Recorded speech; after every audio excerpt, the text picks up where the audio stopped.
સુરતનું ચેરાપુંજી ગણાતા ઉમરપાડામાં 4 કલાકમાં 14 ઇંચ વરસાદથી જળબંબાકાર, નદીઓ બની ગાંડીતુર। હવામાન વિભાગ દ્વારા જાહેર કરવામાં આવેલી આગાહી વચ્ચે દક્ષિણ ગુજરાતમાં મેઘરાજાની ધમાકેદાર બેટિંગ ચાલી રહી છે। દક્ષિણ ગુજરાતના ઉમરપાડામાં 4 કલાકમાં 14 ઇંચ જેટલો વરસાદ ખાબક્યો છે, ત્યારે વીરા અને મોહન નદીઓ બે કાંઠે વહેવા લાગી છે। વરસાદના લીધે ઠેર ઠેર પાણી ભરાઈ ગયા છે।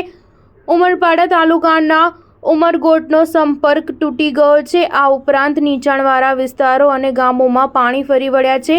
પ્રાપ્ત માહિતી અનુસાર સવારે 6 વાગ્યાથી 11 વાગ્યા સુધીમાં 10 ઇંચ વરસાદ ખાબક્યો હતો, જ્યારે અત્યાર સુધીમાં 14 ઇંચ જેટલો વરસાદ ખાબકી ચૂક્યો છે। ભારે વરસાદના લીધે અનેક ગામોમાં પાણી ઘૂસી ગયા છે અને તેમનો સંપર્ક તૂટી ગયો છે। ભારે વરસાદના લીધે તંત્ર એલર્ટ મોડમાં આવી ગયું છે। છેલ્લા 24 કલાકમાં નર્મદાના ગરુડેશ્વરમાં 5.25 ઇંચ, સુરતના ઉમરપાડામાં 4 ઇંચ વરસાદ, નર્મદાના તિલકવાડામાં 2.25 ઇંચ વરસાદ વરસ્યો હતો। નર્મદાના લાચરસમાં 5 ઇંચ વરસાદ વરસતા અનેક વિસ્તારમાં ગળાડૂબ પાણી ભરાઈ ગયા છે। લોકોના ઘરો અને દુકાનોમાં પાણી ઘૂસી ગયા છે। બીજી તરફ ભરૂચ જિલ્લામાં આજે વહેલી સવારથી વરસાદ પડી રહ્યો છે, ત્યારે ભરૂચના નેત્રંગમાં 5 ઇંચથી વધુ વરસાદ ખાબક્યો છે। હવામાન વિભાગની આગાહી વચ્ચે રાજ્યના અનેક જિલ્લાઓમાં વહેલી સવારથી જ વરસાદ વરસી રહ્યો છે। ભરૂચ જિલ્લામાં મેઘરાજા મન મૂકીને વરસી રહ્યા છે। સ્ટાર ન્યૂઝ 7 હંમેશા સચ્ચાઈની સાથે।